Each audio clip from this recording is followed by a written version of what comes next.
Hello, everyone, and welcome to episode number 45 of the Friday Nightmares podcast. On this episode, we are going to be talking about body horror. And no, I'm not talking about what it looks like when I take my shirt off, but Aw, don't be like that, Scotty. No. I just had to say No, we're it. potty positivity on this podcast. I know. But anyways, I just had to throw that silly joke out there. I am one half the hosting team this evening, Mr. Smoke Show Crawford, coming to you from the town of Swartz Creek in the county of Genesee, in the state of Michigan, in the United States of America, in the North American continent, in the Western Hemisphere, on the planet Earth, in the Milky Way galaxy, fully vaxxed, waxed, ready to climax, and if you can please get me wet and feed me after midnight. Yeah. And Scotty's been fed a lot after midnight recently. And with him is his hostess with the mostest. Yeah. Powell coming to you from Waterdown, Ontario, Canada. And I can say I've seen Scott with his shirt off. He looks good. Oh, thank He you. has a nice body. He definitely does. Not that body. There's a reason why you were the smoke show, Scott. Like you got broad, big shoulders. You got nice arms. Besides licking Gremlins, honestly, you're like a 10 out of 10. Like you. the Gremlins just brings you down by a decimal point. That's it. Everything else is just 10 out of 10 out of 10 out of 10 out of 10. So I'm a 9.9 with loving gremlins. That is right. But you know what you are? You're my number one 2021 of the year. That's what you are. My number one 2021 movie is Scott Crawford. Man, Scotty, I feel like we've done a lot. Halloween's done. We're recording this in November. Halloween is done. But it was one heck of October. It was an enjoyable time. Yeah, I'll say we ended up it feels like we haven't recorded in a while, but we did actually just a couple weeks back. But it just feels like so much has happened in that small amount of time. So much has happened, Scott. That is very true.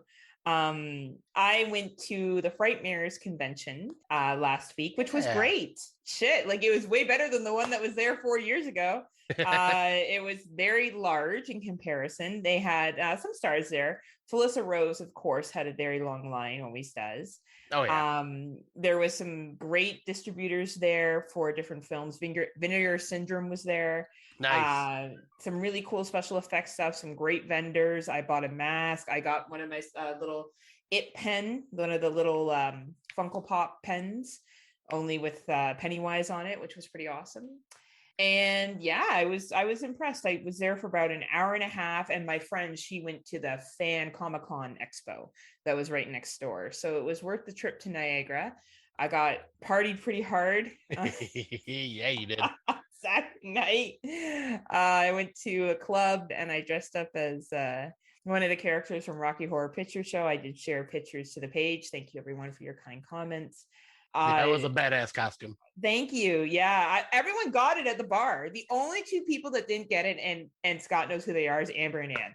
Both thought I was Black Swan, but everyone else, I got it right. But I don't think her makeup's that light. But I couldn't remember what Black Swan. No, I think she has like silver around her eyes that goes down a bit. Right. So but other people did, waiting in line at the bar, waiting in line at the washroom, on the dance floor. People got who I was.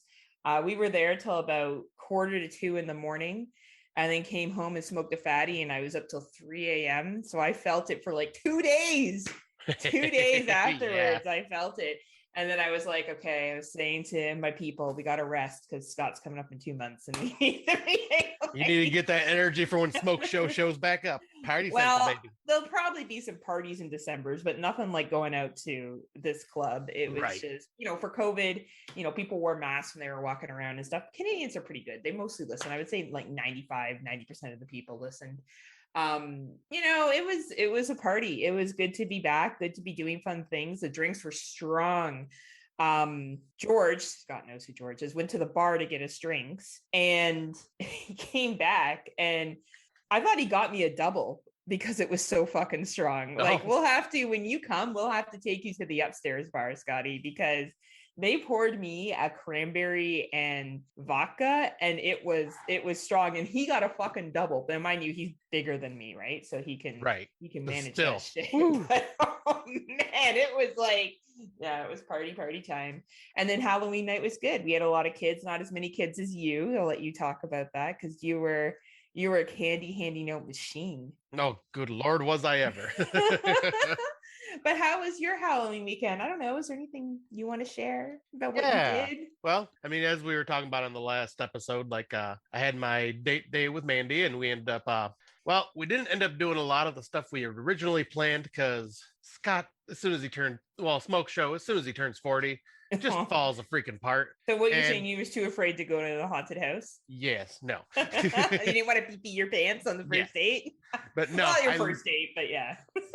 I literally hurt my back again, like earlier in the week. And by Friday, it was healed, but I did not want to risk, like, since it was just starting to heal again, I did not want to risk stressing it out, like going to the haunted house. So we had originally canceled that. And then we were like, all right, well, we'll just go to the orchard. We'll do corn maze. We'll, just kind of see if there's any other fun outside Halloween activities we could do. And of course, the entire day it was raining. And I know, that sucks. Yeah. Flooded out the entire corn maze, so we couldn't even do the corn maze. You'd have to be swimming through the corn maze. Yeah. Then it would be Sharks of the Corn or whatever that movie Rebecca Reinhardt was in. Shouts out to Rebecca Reinhardt, one of the hardest working indie stars in the horror community. But so we ended up just walking around the orchard and just enjoyed the sights. And then we ended up grabbing some cinnamon donuts while we were there, grabbed me a big old jug of apple cider, because if you're in an apple orchard, gotta at least grab some cider. And then, absolutely. Then we ended up going out to Frankenmuth and walked around there and checked out some stores, got something to eat. Just had a great time all together. Then we came back home and rewatched Rocky Horror Picture Show. Which was very fitting because I went out as that. I feel like you did that in tribute, obviously, because everything about me, Scott. It was totally in tribute to you. Absolutely. It's like, this one's for Heather Powell. You're like, put your hands up like in the Hunger Games, may the odds ever be in her favor, because I know how hard Heather's gonna party tonight. It's true though. You knew. I know. But yeah, I was my other part-time job is Scotty's public relations representative as well. He shared some pictures of him and his friend Mandy on Facebook. Very lovely photos. Oh, thank you. And a lot of our listeners are Facebook friends with you, so they probably saw those photos as well. And she's a very beautiful woman, and it looks like you guys had a wonderful time. So I'm really glad you enjoyed your day. Saturday, I know you did your usual magic, I think, right? No, we ended up just chilling here, watching some horror films because no one was getting together for magic. Oh, good. Yep, so I just had a relaxing evening at home, and then Sunday got dressed up, which I shared pictures to our Facebook page. And you looked great. Oh, thank you. And gave out candy to all the trick-or-treaters. And yeah, I think I had about 700 pieces of candy, and by the end of the night, we only had 100 pieces left. We had about 250 trick-or-treaters. That's awesome. I think I had close to 60 or 70, which is pretty good for where I live. And I bought a lot of candy, and I'm very generous, right? Like I spent a lot on the candy, and I wanted to get out a lot. So I separated it this year to candy that was peanut and nut free, candy that was gluten free, and candy that was like peanut butter cups and stuff like that. And I asked all the kids and I asked all the parents, do you have any allergies? Is there anything you can't eat? I didn't have one single kid that had allergies. Oh, wow. So that tells you that either their parents don't let them go trick-or-treating or there isn't as many allergies as we think. But I ended up just giving a lot away. And then these young ladies that were dressed like absolutely awesome came by at the tail end of the night, just after a chicken costume, like a big blow up chicken. Like this guy was in this chicken costume running down the street. It was like the coolest fucking shit I've ever seen. That's and awesome. These young ladies came back and I was just tired. It was like 8:15. I was cold because I handed out candy from my garage so kids didn't have to walk up the stairs to get into my house or to my porch. And I just kind of ended up splitting the bowl up between the 5 of them, and you would have thought they won the fucking jackpot, right? Like, you remember being that age. They were like 12, 13, sort of that cusp where, at some point maybe trick-or-treating isn't the cool thing to do anymore. And I'm not one of those assholes either that gives a fuck if you're wearing a costume or not, Right. because there's neurodivergency people that are out there. And you know what? If you show up at my door, I don't care if you look like you're 80. I don't care if you look like you're, well, we're young, your parents take you around. I'll give you candy. And they were like, we love your costume, because I was dressed as Cat in the Hat, and like they were just really, really cool. It was a really fun, happy experience. And I took some stuff from COVID last year in the sense of handing candy outside, splitting stuff up, wearing gloves. Like gloves were part of my costume, but I just wore them when handing the candy. But yeah, I thought it went really well. Besides the shitty weather, I thought Halloween was pretty good this year. Wait, you had shitty weather? Well, not on Halloween, but on the weekend of, like, Friday. We were also in a like rain fucking storm. I was driving to Niagara in like a fucking hurricane, and I was like, what the fuck am I doing with my life? This convention better be fucking worth it. And I couldn't even drink when I got there because, well, I had a drink, but I got to drive back, right? And I knew I was gonna like try to poison myself the next day, which I proudly did. Not as bad as last year's Devil Night.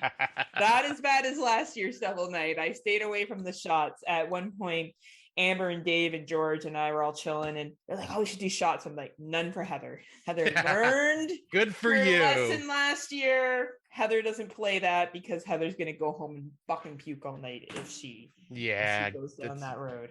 Yeah, I'll say I remember Devil's Night experience chatting with you. That was quite a scene. Yeah, man, I was fucked up. Yeah, you were.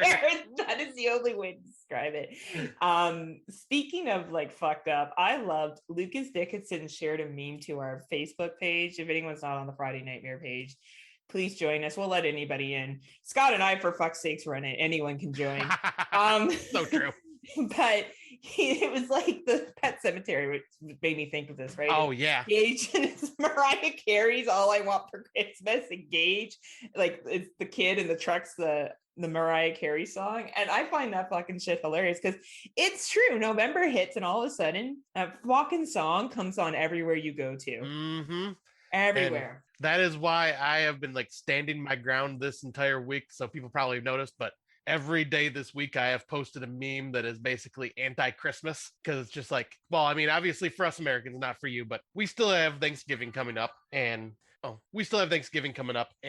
know, it's still a crappy holiday because, you know, force-fed bullshit lies throughout school about what it actually is. Oh, you mean how colonization went? Yeah. Yeah, and it's no better up in Canada. Don't worry, we have that bullshit too that we're contending with. But yes.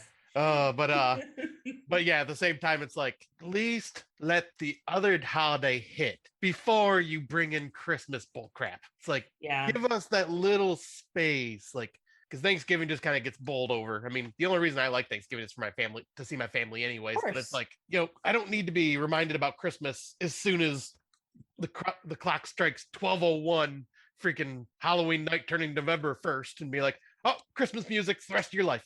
Yeah, it is weird how it goes. And you know what? If that's your thing and it makes you happy, do you at the end of the day, right? I just don't want to deal with it. But if it makes you happy, go for it. I get you. It's like here, we have something called Remembrance Day, and that falls on November 11th. And that's when we remember people that have chosen to serve in Canada's armed forces, naval forces.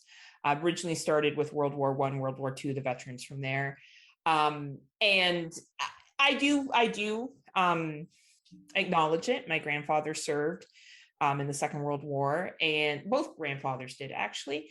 And to me, I want to acknowledge the sacrifices that they made. Actually, my one grandfather was on the beaches of Dieppe and survived. Oh, wow. So you can imagine what he saw. Right. And, you know, and I've had friends that have served in Canadian Armed Forces too. And of course, like, I'm not trying to be pro-army on this call or on this podcast, but I do like to acknowledge people who have made that choice to serve their country. Yeah. So I don't put up any Christmas decorations or do anything like that before November 11th. And I usually wait till November 24th, 25th, because obviously here we don't have Thanksgiving. Our Thanksgiving was in October. So I usually wait till about a month before. And I take down my Christmas decorations by January 2nd. Like, I don't keep up my shit long. Right. Like, usually it's about the 24th, 25th of November to January 2nd. And I bought this grumpy, you'll see it when you come up, Scott, this grumpy cat, one to match my whimsical dog that I'm going to put on my lawn. Nice. So But I hear you though. You guys still have Thanksgiving, Yeah. and the sacred holiday that is Black Friday. Oh boy. Like honestly, and Cyber Monday, the other sacred holiday. So really, I celebrate those holidays. If it makes you feel any better, as a Canadian, I do celebrate the sacred holiday of Black Friday and the sacred holiday of Cyber Monday.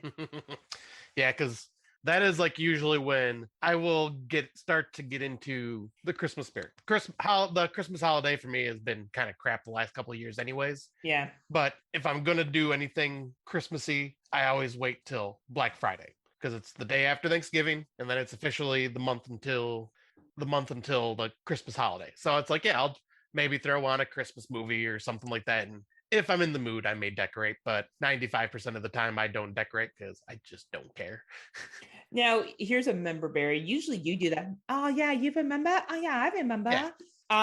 But we got together. Was it the first weekend of December that I came out there 2 years ago and we saw Gremlins? Sure was. The theater was all done up with the Gremlin. And wasn't there like a Christmas tree in the theater? And there was like a gremlin on it or something like that. Yep, there was a big old gremlin prop replica. We should find that picture and share it to our page on our 2-year meeting anniversary. Oh, hell yeah. Yeah, I'll say, because I think that was because I think I shared it to my main page. So yeah, I can pull that back up. Yeah, we need to do a throwback Friday Nightmares picture of you and I in our first meeting, and then when you come up for December, we'll do and where we are now, and it's like you give you the finger, we telling you to fuck off. You look, because the first picture, we're all like, oh, nice and happy, like ready to meet each other. By now, we're just like, fuck off. Like I'm sticking my finger up your nose and giving like a ridiculous stare. Sneaking videos of me making a fool of myself and laughing about it. Man. You know what? You don't at all. Like you're a good sport though. Like that video that we posted of calling you a bitch in your face was the best from when you came up here last time. Oh, that was so much fun. And you know me, I have no shame, so I'm all about just making the silly shit. Yeah, but I think you also know it's in fun, right? Oh yeah, absolutely. Like, you know what I mean? But I think we should totally share that picture. I can't believe it's been 2 years and we went out to that pub. That was really good food that we had at that pub, and it was really good cider too. Oh man. Yeah. I remember the drinks. Yep, Aberrant Ales was the place. Oh fuck, that was good times, Scotty. Yep, that was December 6th that we did it. Was it December 6th? I was wondering if it was the 5th or the 6th, but it was the 5th or the 6th. I think you came in town December 5th. The 5th, and then stayed till the 7th, right? Yep. Yeah, yes. And then you left the morning of the 7th. Yeah, it's because I had a big event to get back for. Yeah, you did. Shit, that was, yeah. Oh, yeah, I did. I got really ham that night, too. We haven't seen a pattern. I'm definitely noticing a pattern here. Oh, man. Hey, just wait. You were fucking just as sloshed as I was the last weekend you were here. And it's going to be round 2 next time you come up. Oh, I'm down to party. No, I know. It'll be great. But anyway, it's been a good time. And we want to thank everybody for sharing the ideas for topics. Scotty and I were running low on ideas, and we're going to do all of the ones that were suggested. We're slowly going to move through them, and we will do them.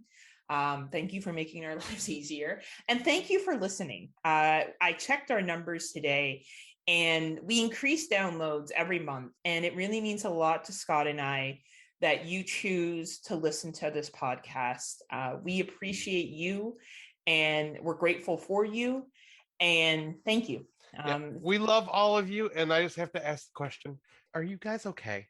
Is there something you need to talk about? Because I'm kind of worried. You listen to us? Well, you listen to Scott. We're funny though, Scott. We're like, yeah, I like what you like, but you're dumb if you really like Halloween Kills. Evil dies tonight, Scott. Evil dies tonight. But in all joking, Scott and I do put a lot of effort into this, and I think we've grown a lot as podcasters, or at least I have. Scott was already good. No, whatever. So I've grown. You were already better. Nah. We're the same, Scott. We're both 10 out of 10s, even with our shirts off. Yeah. Next episode, we're recording topless. Woo! Man, that would probably get a lot of viewers, actually. Hell yeah, it would. I think people would definitely watch that. Yeah. So anyway, thank you to everyone, and we'll be doing something a little bit different and special in December. Kind of keep it a little spicy. Yeah, I like it spicy. Some international connections, when we'll just leave it at that we will be making this December.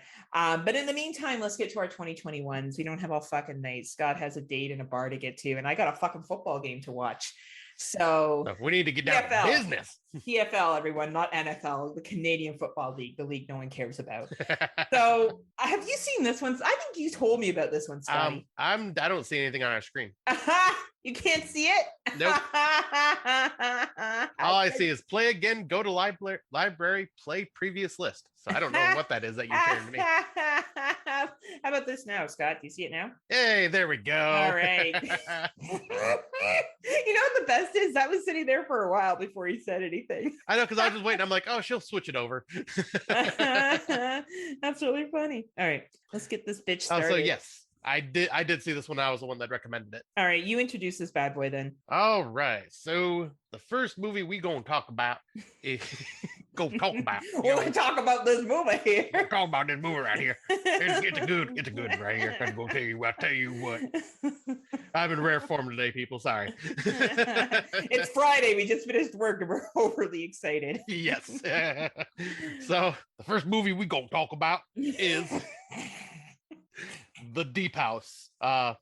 The synopsis is, while diving in a remote French lake, a couple of YouTubers who specialize in underwater exploration videos discover a house submerged in the deep waters. What was initially a unique finding soon turns into a nightmare when they discover that the house was the scene of atrocious crimes. I will leave it at that. I read the synopsis. I'm going, well, so basically this is a haunted house underwater. I am very interested. This is unique, and I am very pleasantly surprised by this film. This one, just the acting I thought was all well done. The YouTubers were not super annoying like most YouTuber type people that are on the movies are. And this one just had this like constant sense of claustrophobia and dread. Like it was just a very creepy film the whole way through. Like I was pretty much on the, like, I hate this term, but I was on the edge of my seat the whole time. Just like, okay, what the fuck's going to happen around this next corner? It was very, very well done and intense. And I enjoyed the story. I thought like the reasoning for why everything was happening, like, was great. Nice. Yeah. You see it, right? Yeah, I've seen it. I think you're being really, like, I like how you're being really discreet, because you do have to watch this movie to fully get it. Yeah. It's an 85-minute runtime. Our good friend Sander Kane, from Cemetery Gates podcast, gave it 3.5 stars, and I gotta agree with him. Happy birthday, Xander. Happy birthday, Sander. We're recording this on Sander's birthday. So Sander's turned 21 years old today. We're really excited for him to be able to drink in the United States finally. You know what? It's not bad. It's a very good little different take on found footage and haunted house films, and I really respected the ending. I thought it was realistic. I thought they did a really good job. I think for a VOD, this is worth a $3.99, $4.99 rental. I don't know if it will be a top contender for, your top list. I don't know. It really depends. I think it could be if you're really into haunted houses. I think this absolutely could be a contender. So I definitely recommend checking it out. It's definitely one that you shouldn't let slip by if you get a chance to watch it. Yeah, I'm looking now. It doesn't look like, do you see it available anywhere? No, but I'm pretty sure it's available for VOD, maybe on iTunes usually is where you can find shit if it's nowhere else. But if not, it should be dropped soon. And this could be something that Shudder picks up next year. Yeah, that could be. Because that's what happened with The Closet. That was available through VOD. And now it's available on Shudder now. Scott and I watched that last year. Wait, The Closet's on Shudder? Oh, it must be Canadian Shudder. Oh, yeah. You don't see it. Okay, well, it's on Canadian Shudder. List.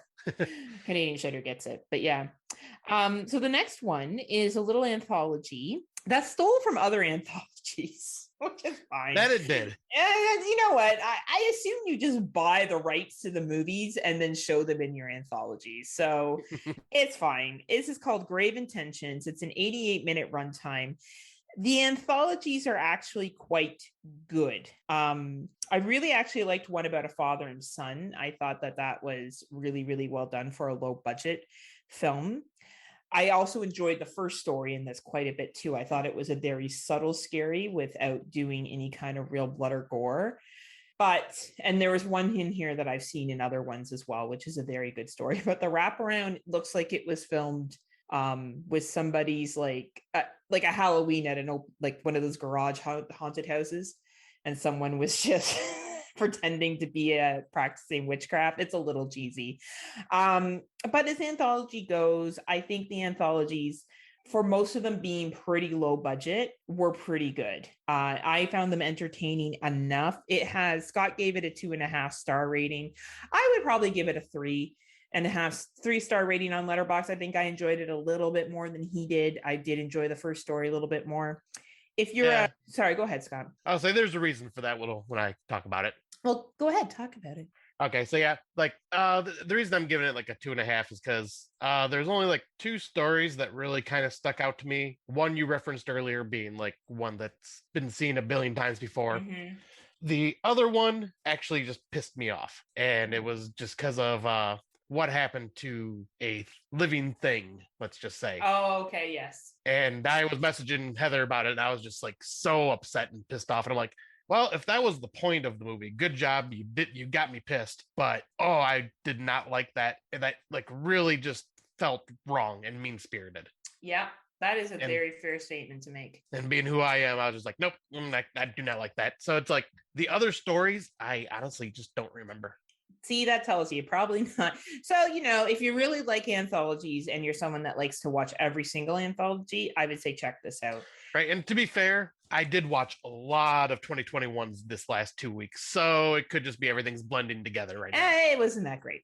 So as I said, if you really like anthologies, it's worth your time. It is available on Google Play, Microsoft Store, YouTube, Amazon, Prime Video. If you have it for free, absolutely. It's a great free little watch.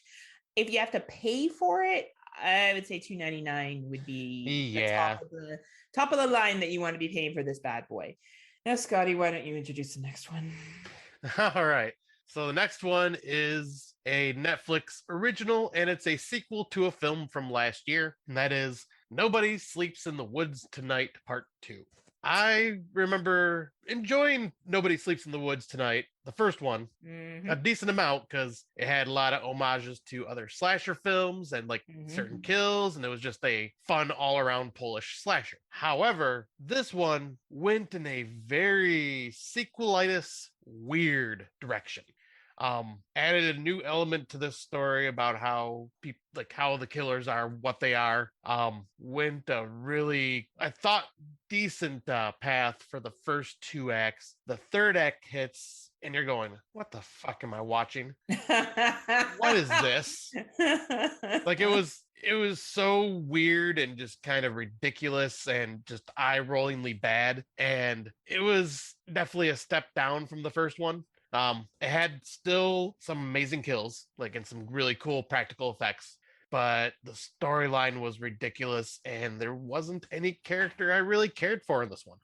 Yeah, I feel like where the first one followed a specific formula, this one followed no formula and had 18 different writers that had 25 different ideas of how this movie was supposed to go. Right.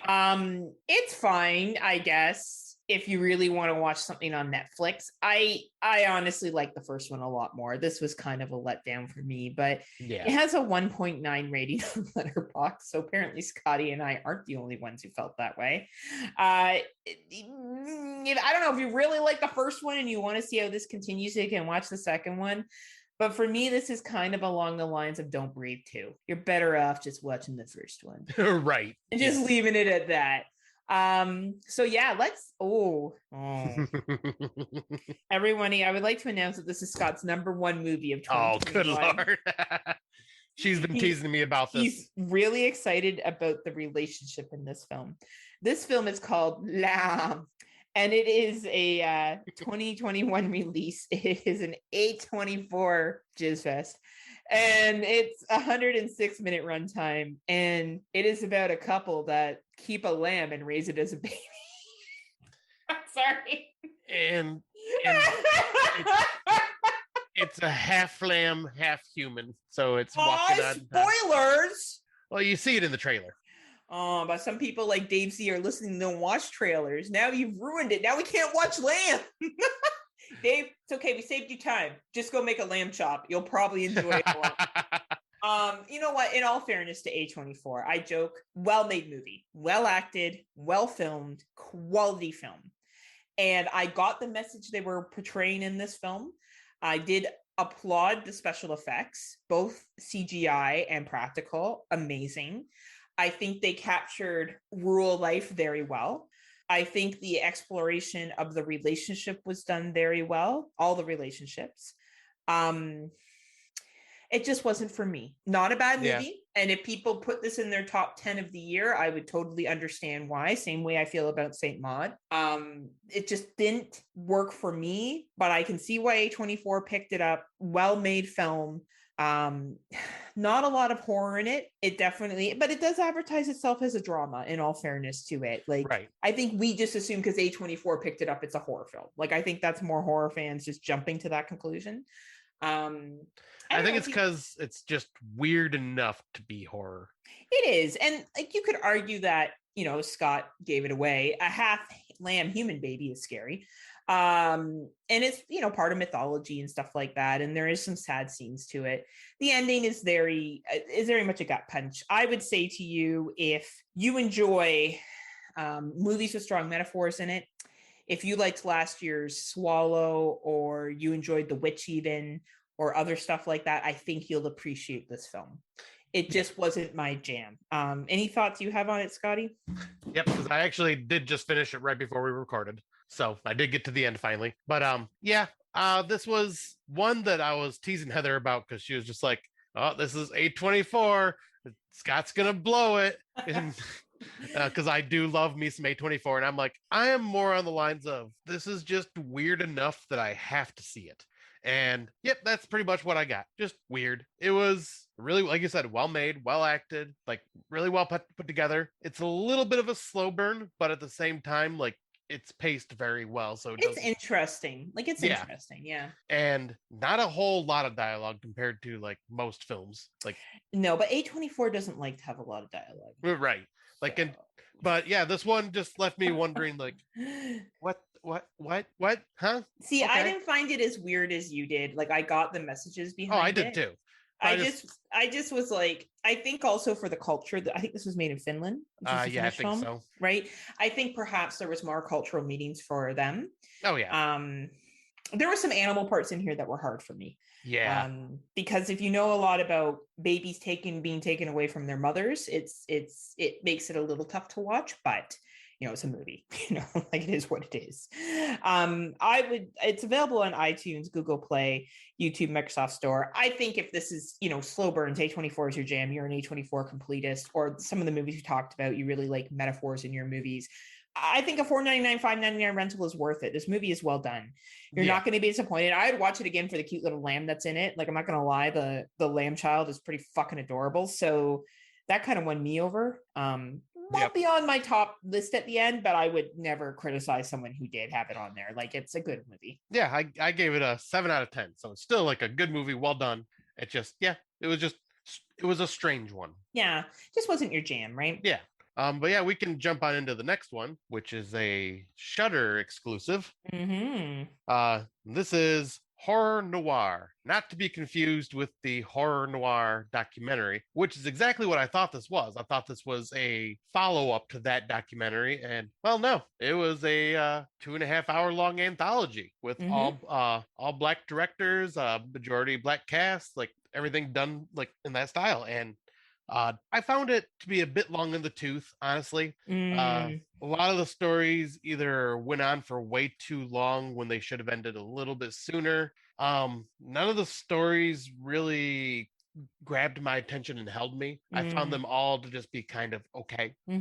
Like, I don't think there's actually one out of here that I could pick as, oh, this was absolutely my favorite. I think they were all just kind of the same for me. Like, okay, yeah, they were fine. But I wasn't blown away by this one. It wasn't bad, but I wasn't blown away. I really like this one. Oh, okay. The more I sit on it, the more I really enjoyed majority of the stories. One of my favorite one has to do with a father and a son, because I think it was actually really exploring some stereotypes and some issues. And I thought bravo on that director for going there. And I thought that was really fucking well done. The beginning story was the only one that I was kind of a little confused on. I didn't really get what was happening. But the other ones, the graffiti one I thought was excellent. The vampire one I thought was really fun. And the cult one I thought was really good too. And shout out to the woman that's from The Craft, Rachel. Rachel, Oh, I can't that remember. was her, wasn't it? Yeah, Rachel True. Rachel True's in this. There's actually Tony Todd's in this. Malcolm Barrett's in this. There's some really great Black actors that are in this film. I do agree with Scott. It goes on for a long time. I liked it. I liked it more than he did. But you know what? It's a free watch on Shudder. So I will say, if you have Shudder and you like anthologies and you have the time, it's worth your time.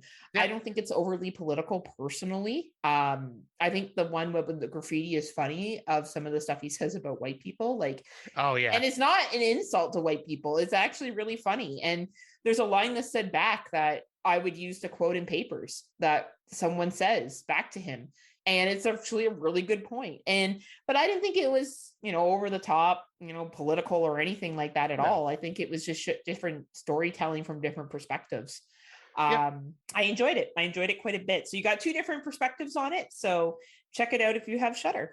Yeah, because I think this one I gave a 3 out of 5 on Letterboxd. So like, yeah, I would probably average. give it a 4.5. Oh, nice. I liked it. Yeah, I liked it a lot more than you did, which is fair, right? Yeah. Everything connects with people differently. I just watched this one today. How was this? It wasn't bad. It has a 3.8 rating on Letterboxd, and I think that's because not a lot of people have watched it. It's a 108-minute runtime. The name of the movie is The ParaPod, a very British ghost hunt. Very British. They make a lot of British references and a lot of comments throughout this movie. It's a mockumentary. The acting is really good. And there were some parts where I literally jumped. Like, some stuff happened that really, really startled me. I was working and I almost knocked my coffee mug over. It startled me. But it was more like jump scare startled me. Right. Like, bow, book of the eye, right? It was like a Conjuring film. Anyway.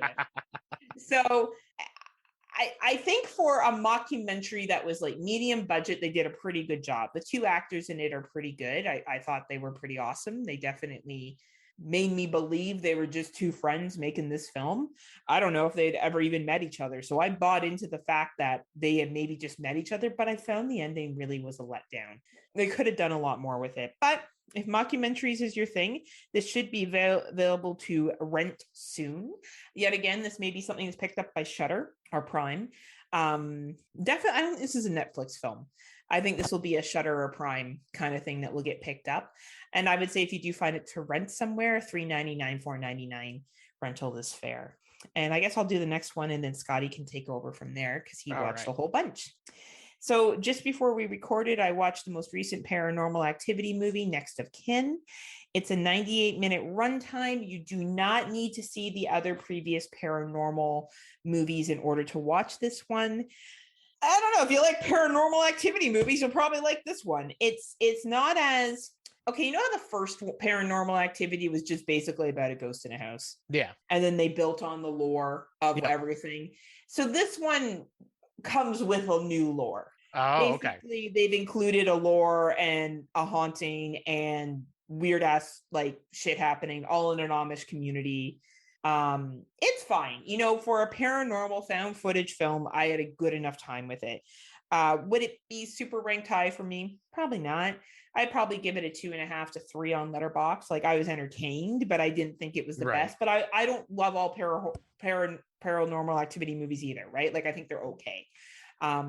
If you're into, sorry, I'll say, I haven't watched any after 3, so.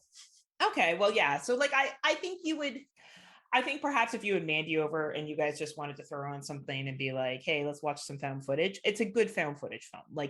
They do a pretty good job of making a decent little found footage film. The acting in it is good. The filming's quite good. They do some cool little camera tricks in it. Some good jump scares, what the paranormal franchise is known for, creepy shit that you record, right? So if you like that stuff, it is available on Prime, Amazon Prime Canada, and it is available on Paramount and Amazon Channel and Paramount Plus. So unfortunately, there is only a handful of places you can watch it. But if you're into paranormal activities, you'll probably enjoy this one. And I'll let you talk about your 5. Yeah. All right, Scotty. Tell us what you got. Put the show on my shoulders and got this going. All right, time for you to do it. Time for me to shine. So like I said, I watched a bunch. There's actually about 3 or 4 other ones that I didn't even add to this list. But the first one I'm going to talk about here is called Matched. And it is about a provocative, character driven story that explores the obsessions, betrayals, and psychosis of online dating. And it is basically a comedy thriller, very low budget. But it's basically the story is about this guy accidentally swipes and matches with this girl because he didn't mean to swipe, because that does happen on these apps sometimes where you just accidental swipe. And she gets all excited because she's like basically falling in love with him before she even met him. And yeah, he blocks her and she gets pissed, creates a new profile, and basically catfishes him, and ends up being basically this could be an exaggerated version of the dangers of online dating, catfishing, people portraying not to be who they are, dating someone that could be a freaking psychopath. I related with this one. I'm not gonna say this is for everybody, but I know Because Brandon. you are the psychopath. Yes. Randy, run! Run! But Brandon Orlick suggested this one because he knew I would probably get a kick out of this one just because I've been on the online dating scene and I've dealt with a lot of this type of stuff in a similar fashion. But yeah, the acting in it is hokey, not the best at times, but it's actually quite entertaining, funny for the first half, and a bit just unsettling and off-putting for the last half.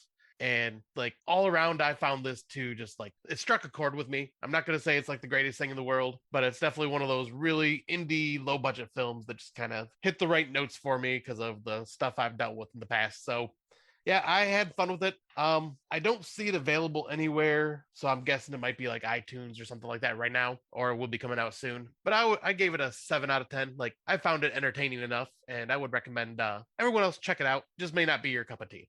The next one, talk about a movie that completely exceeded expectations and threw me for a loop on what I expected it to be. This movie is known by 2 different titles. The one that I originally seen it as was Cherry Pickers, but it is also known as Ankle Biters. And it is about 4 adorable little girls plot to brutally murder a hockey player after they mistake an act of lovemaking as an attack on their mother. And this is supposed to, like, the synopsis makes it go, oh, this is going to be funny just because they've seen him doing something naughty with their mother and they thought he was actually hurting her, so they're going to kill him for it. And oh, this is going to be just like a accidental mistake thing. It had some cutesy bit like that, but holy shit, did this movie get dark. Was it like Village of the Dam? No. Okay. No, this was like just 4 cute girls, like just 4 little girls, like I would say maybe between the ages of 5 and 7, like just small little girls that just very protective of their mother. And she's dating this hockey player, and they just happen to see one of the things that her and the hockey player do behind closed doors. And they think he's hurting mommy, and they plot revenge as a team. And I have to say, these little girl actors, fucking amazing. They're Really? adorable and creepy at the same time when they need to be. It played out, like I said, way darker than I expected it to, because I had Colin from Whose Line Is It Anyways was in it. And I'm going, cool. okay, this is going to be Colin totally, Mockery. Colin Mockery, Yeah. Canadian treasure. Like this whole movie is Canadian. Totally. Oh, very nice. And but as soon as I've seen him in it, I'm going, okay, this is going to be totally just silly, and I'm totally going to enjoy it because I love Colin Mockery. And he's only in it for a brief amount of time, but no, it had some comedy. But like I say, this went dark, way darker than I anticipated, and I fucking loved it. Like, nice. This is pretty high on my list. Like, I think I gave it like a 9 out of 10. Like, I just had so much fun with this, mainly because it exceeded my expectations and did something I didn't expect to do. Like, and this is one I definitely really, really recommend because, yeah, I think it's just a lot of fun and also just very dark. Once again, this one does not look like it is available anywhere. So hopefully it'll be out soon, or it might be on iTunes, but definitely a fun one to watch. All right, coolio. Then the next one was one I've been super excited for, by the director Julia Ducournau, I think is how you pronounce her name, but she directed Raw. So this is her follow-up to Raw. Nice. And that is Titane. All right, I talked about Lamb being weird.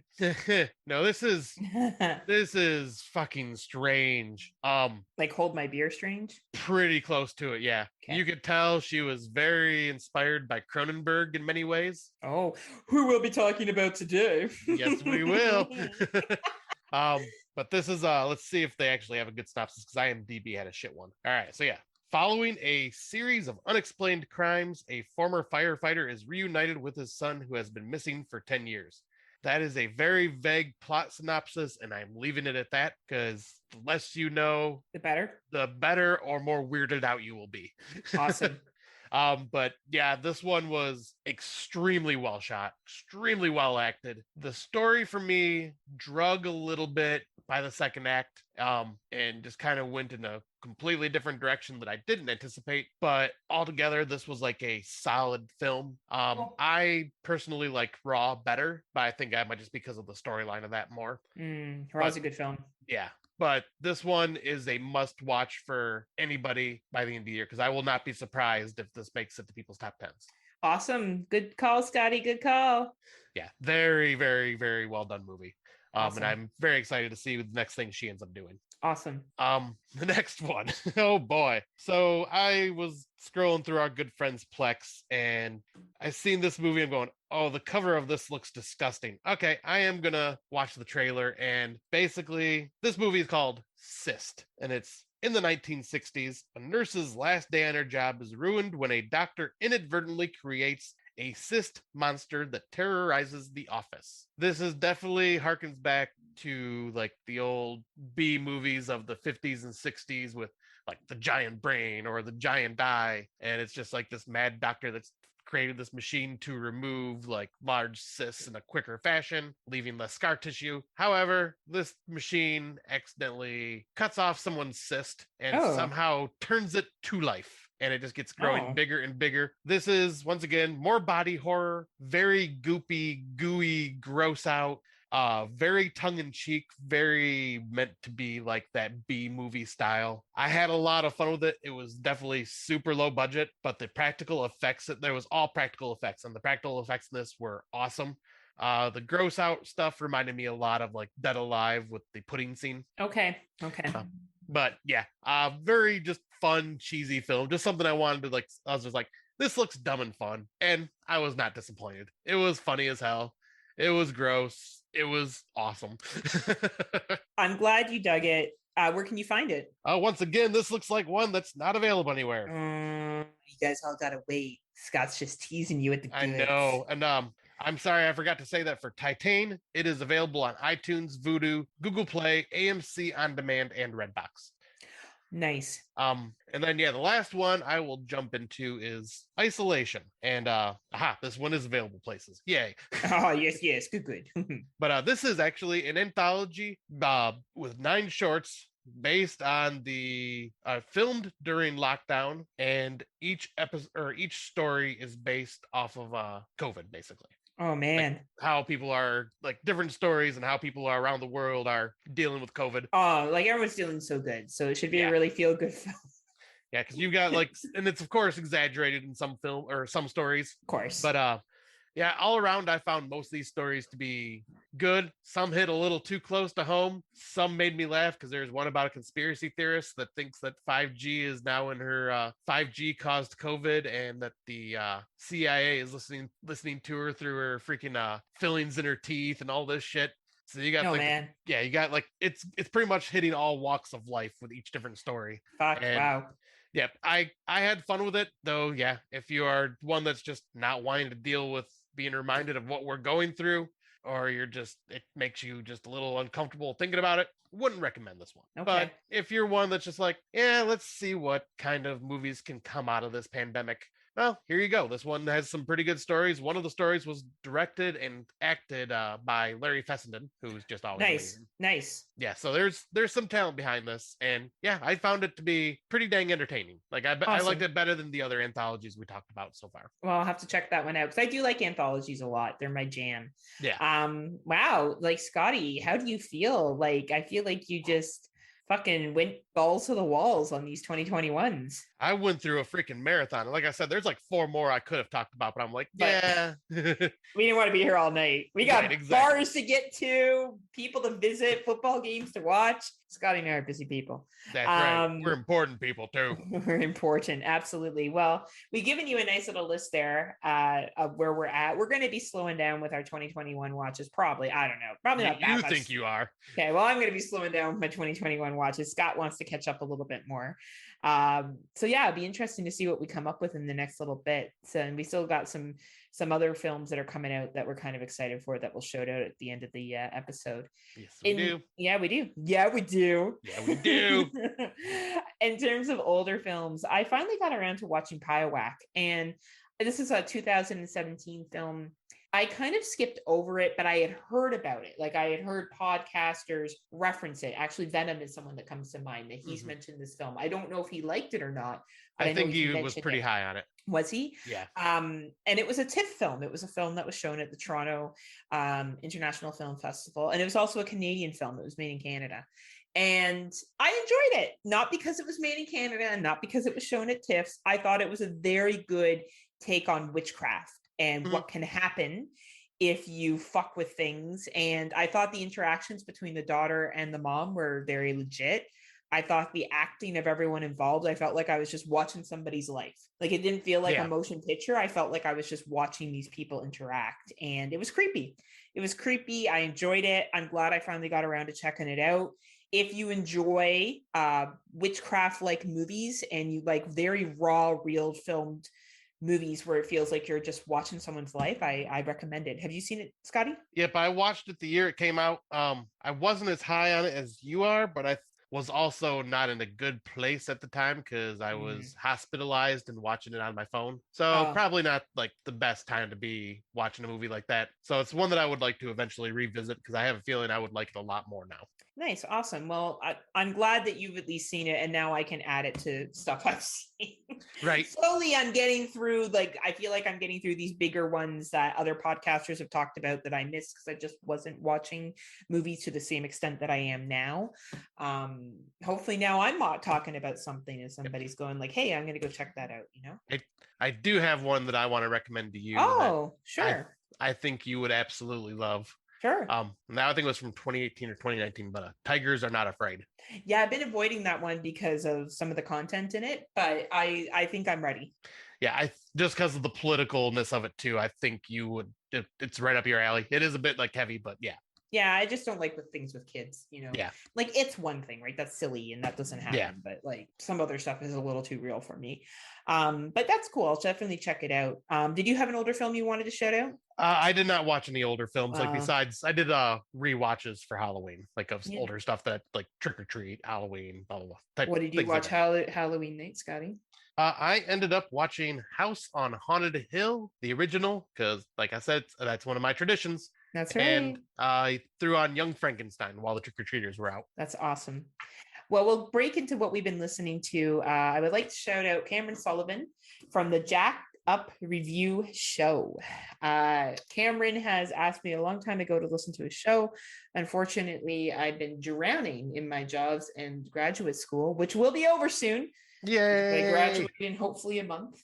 But I checked out his show, and they're going through their top 10 movies ever, like all-time favorite films. And man, does this guy know fucking cinema. Cameron, I don't know if you listen to our show or not, but if you do, you are a cinema god.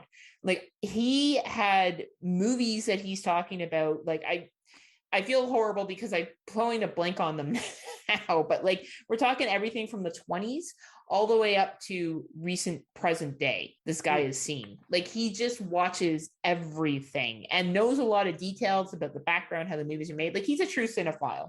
You know, when people call themselves a cinephile, but like, they're not really a cinephile, this guy knows his shit. So if you're looking for a film that a podcast that's going to go deep dive into films and really talk about some detail, he does hyper focused episodes on specific different like artists and stuff. Like, he'll do stuff on Quentin Tarantino, for example. This is the podcast for you. You can find it on any place that you find podcasts. You just have to enter in the Jacked Up Review Show and you'll be able to check it out. It's worth the listen. Nice. His is one of those shows I've been wanting to listen to. You would like it. It's really in depth and well researched. Like, nice. Really, really well done. Nice. And it's kind of funny because I'm also bringing one to the table that is a friend of mine's podcast that I just Oh, cool. had to finally get around to listening to and had to give a shout out to. And that is the show is the best thing we watched this week. And it is my buddy Ruben, who was part of the Pop Gaming Nice. team, and he has his own YouTube channel, Ruby Tuesday. Go check that out. He does movie reviews and video game reviews there. But yeah, it's him and his host Chris, and they pretty much cover all movies and like just kind of like talk about a bunch of things that they watched. They do list episodes, they do news, and they will do like a review of like 2 movies. And for Halloween, they went nuts and did like a bunch of different horror films. They did a top 5 animal attack movies. Then I think they reviewed Beaster Sunday or something like that, and like they covered a lot of like unique films and just like really well in depth, and just you could tell they're having a lot of fun with it, and just very well edited and put together because Ruben is a master at that stuff. And yeah, I recommend everybody give him a go check out his show and then go check out his YouTube channel as well. But yeah, the best things we watched this week, and his YouTube channel is Ruby Tuesdays. Awesome. So we've given you lots of options to listen to. We're going to take a brief break, and we're going to hear from one of our many Legion podcast friends, and then we're going to come back to talk about body horror. Look at that body. Ooh, look at that body. Ooh, look at that body. It explodes. So after these messages, we'll be right back. Clytus, I'm bored. What plaything can you offer me today? An obscure body in the SK system, Your Majesty. The inhabitants refer to it as the planet Earth. How peaceful it looks.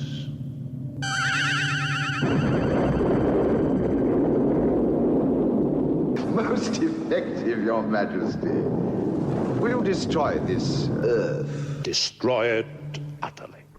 Send Rick and Danny in Wool Rocket Ajax. So, just destroy it? That's what Ming said. Don't you ever listen? Well, there's no arguing with Ming. Hail Ming. Wait, you see those transmissions on the Visua screen? Crow? Nightmare on Elm Street? Chud 2? Black Belt Jones? Nightbreed? What's a critter? Oh, I've seen those things. Flash? I guess we could wait a while before the destruction. Yeah, and watch some movies. And talk about them. The Hail Ming Power Hour. Disobedience to Ming. For now. You can find us at Legion Podcast, You can find us on Facebook. iTunes, We're on Twitter. We're on Instagram. at www. You know what? Just Google it for yourself. Just Google it, you bastages. Hail Ming. Breaking 2? Electric Boogaloo? Samurai Cop. Army of Darkness? Flashdance?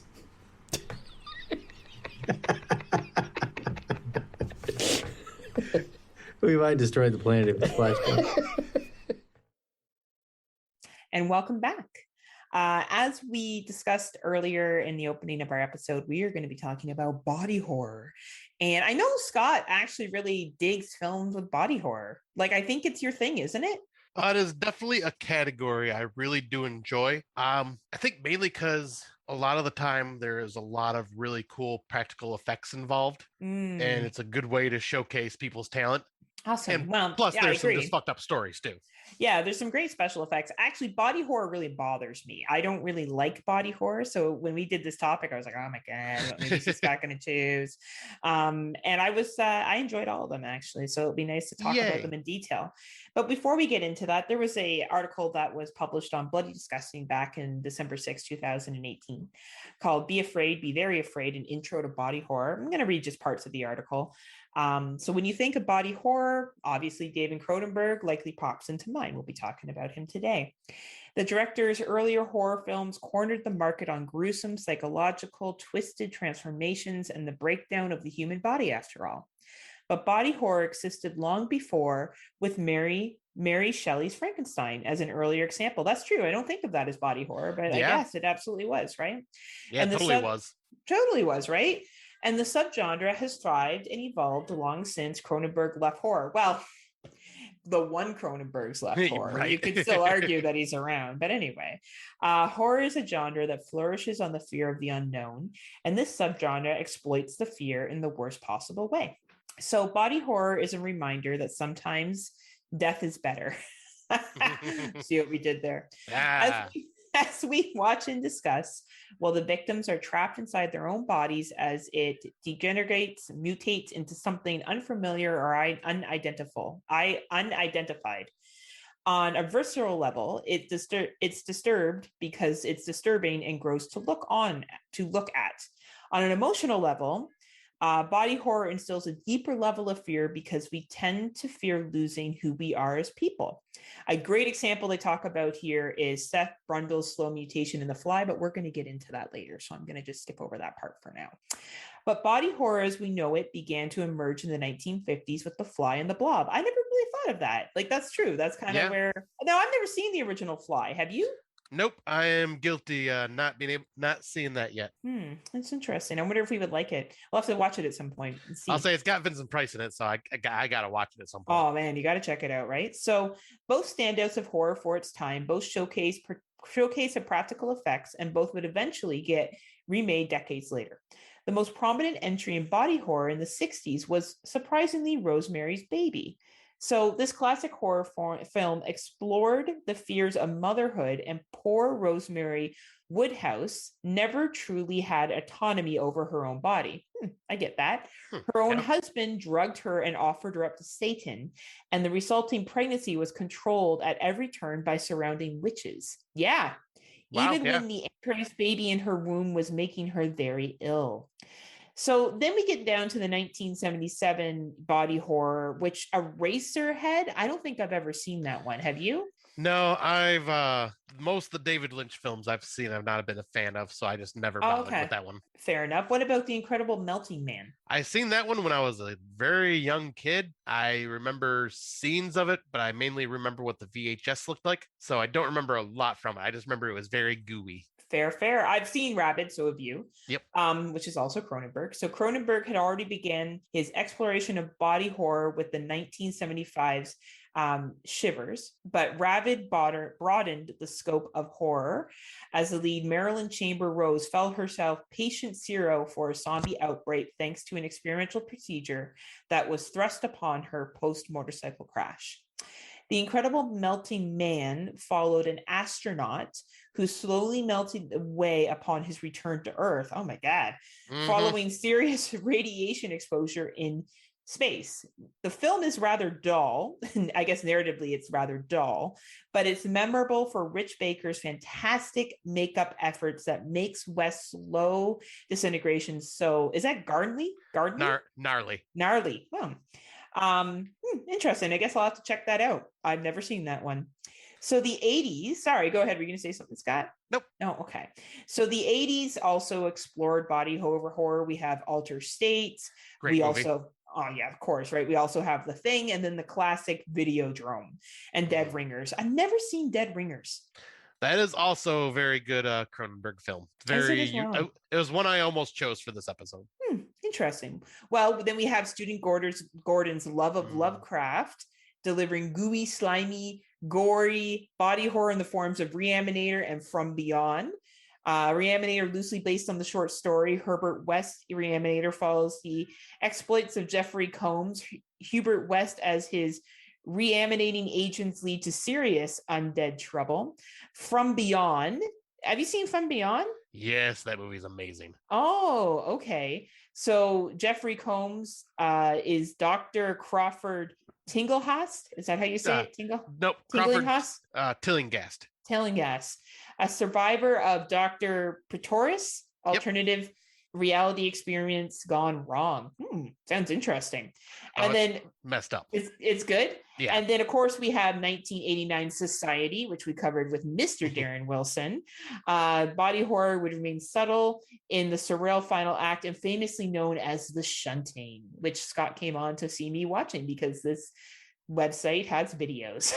Yeah, that was Walked right in. I'm like, ooh, the shunting. The shunting. And then, of course, we have 1987 Hellraiser with Frank Cotton's reverse resurrection. Was the gory stuff of nightmares? Absolutely. Like the whole scene with the fucking tearing apart where he gets hooks in him and it fucking tears him apart. Oh my God, that shit's insane. And the scene that they're talking about too with the being rebuilt from the blood drop in the attic. Yes. That scared the shit out of me as a kid. That's true. That was pretty intense as well. I always found the ripping apart more scary for me, but that's just me. I think if I would have watched the whole thing at that time, I would have probably been freaked out by that. But yeah, I had come downstairs while my parents were watching it, and that was the scene that was happening. It was Frank rebuilding himself from the drop of blood, and I'm going, oh, what the fuck am I seeing? What the fuck is this shit? Well, and if you thought the 90s were a wasteland of body horror, then seek out Brain Dead, Dead Alive, which I've recently watched. Excellent body horror. And Body Melt. Never seen Body Melt. Never seen that. The former, we know that the former, so, Brain Dead, Dead Alive takes a comical approach to zombie outbreaks. The latter sees the residents of a small town being used as test subjects for a drug that causes painful death by ways of rapid decomposition. Oh, that sounds really painful, actually. It wasn't until the following decade, though, that body horror would return in a big way. Eli Roth's Cabin Fever made you afraid of infections with flesh-eating viruses at the center of the film. James Gunn injected humor in the body horror with Slither. I liked Slither quite a bit, actually. Slither's great. Right? Alien invasion leading to all forms of mutations. And then there was a human centipede. I almost picked it just to have you watch it. Oh, fuck. I'm glad you skipped it. A horror film that seeks to offend people based on the premise alone. And I feel like I don't need to go over what it is because we all know. And then, of course, there's, some other coming of age horror stories. Teeth, Ginger Snaps, Raw. Blew my mind, as in the color blue. I never heard of that movie either. Nope. Have you? I've never heard of that one. I guess all of them have some kind of sexual theme as individuals translate into womanhood. So as body horror overlaps and blends well with other subgenres of horror and offers more internal depth and outwards of body transformations, it may have begun rooted in the conscious fear of losing control of our own bodies as the characters on screen lost control of theirs via mutilation, transformation, or decomposition. Now it can reflect our medical fears, unwanted change, technological fears, and even the fear of natural growth. This is only the tip of the iceberg. So be afraid, be very afraid. I always forget that quote's from The Fly. Yeah, I love that. Always. It's such an easy quote to not think that it's from The Fly. Right. Right? Like I think I had that on a trivia game. We used to play trivia on a couple of nights during the pandemic. We would go online, Scott and I and a couple of podcasters, and I remember that question. I don't think any of us got it. And I think I was screaming to the phone going, the fly, because it was a tagline of a movie or whatever, and that was the tagline of The Fly. Yeah, you remembered it. Well, speaking of The Fly, let's look how fitting that is. All right, Scotty, bring us in. All right, so the first movie we are talking about is The Fly, released February 13th, 1987. Seth, a brilliant scientist, is elated when he successfully manages to teleport himself in his own invention, the transportation machine. But unbeknownst to him, he was not alone during the process. As everyone is well versed, this is a remake of The Fly from the 50s, going a completely different route with storyline and everything. And David Cronenberg at the helm with what we actually found out recently from our good friend Derek B. about how this was basically David Cronenberg's way of dealing with his mother having cancer and just kind of showing what cancer does to a person as it slowly pretty much destroys their body. I had no idea about that. So thank you, Derek B. Heavy. Yeah, I had no idea either. Talk about heavy. And you see it when you watch this film again, knowing that you're like, yep, it changed the movie a whole it changed and then and then her doing the mercy kill. Yes. Yep. Mm-hmm. Yep. This movie, you know what I really respect about this film? I didn't want to watch it, and it's not because I don't think it's awesome, it's because it makes me so fucking damn uncomfortable. It jumps right into it. Yeah. There's no real them going to the party. It's them talking at the party and them going back to the house. And within, the first fucking 10 minutes, you learn about what this guy's trying to do. And Gina Davis and Jeff Goldblum really do play off each other well. And him being this awkward, kooky scientist is a really good setup for what we get. And what we get is a very long, drawn out decline of this guy. Yeah. Like, for one, I have to say, from Jeff Goldblum, I think this is probably one of his best performances he's ever given. Not Jurassic Park? No, Jurassic Park. Jurassic Park 3? Definitely not Part 3. Okay. But no, like, I think this is probably just one of his best performances just because of what he goes through and the emotion and everything. But yeah, just watching that slow degeneration of his body as it's slowly like falling apart. And like when most people say body horror, this is like the movie I think of, just because the body is literally falling apart and changing. And once again, this is Cronenberg's wheelhouse. Like, a lot of his movies tackled that subgenre of horror, and there's not many people that can pull it off. And well, his son definitely has taken strides to be just like him. We'll get to that though. Agreed.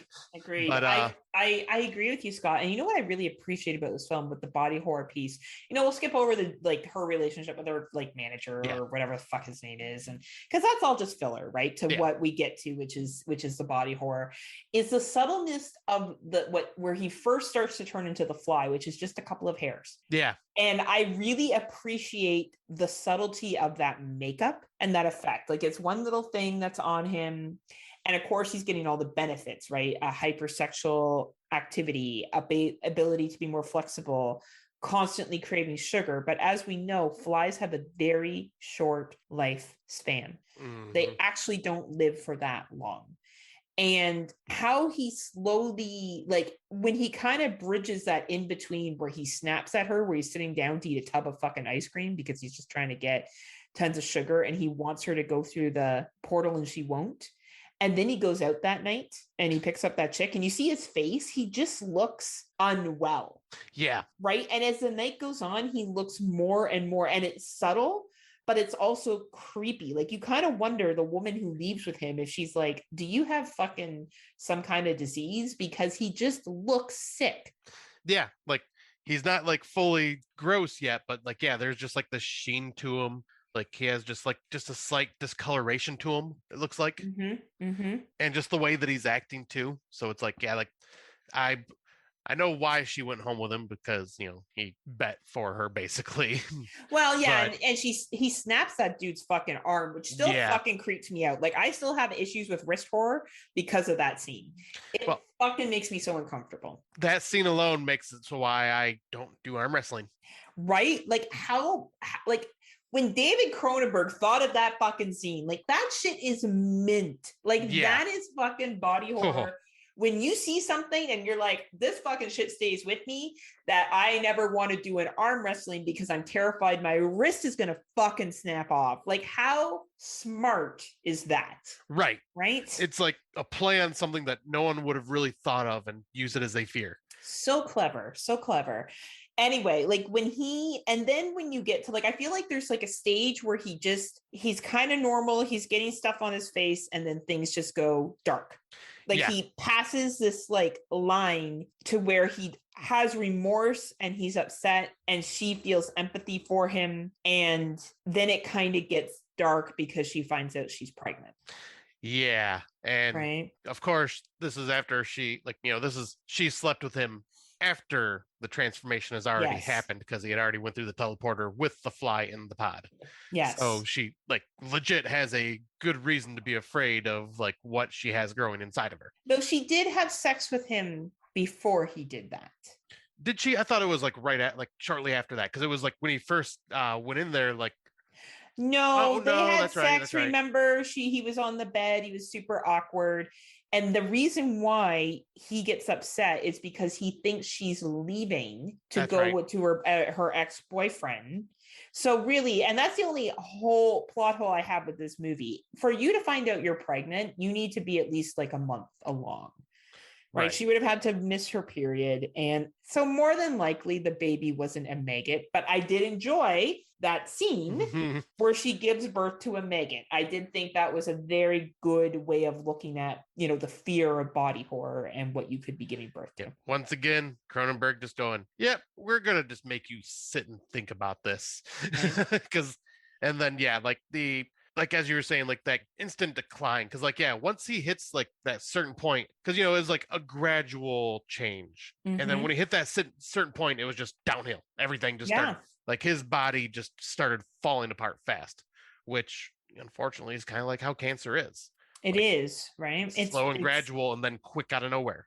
And the losing of the faculties, and when he breaks in and he takes her back, and he finally sheds that final layer where he can no longer, and he has great dialogue. I know we're skipping over the dialogue about the fly politics or the insect politics and all that kind of shit, which is awesome.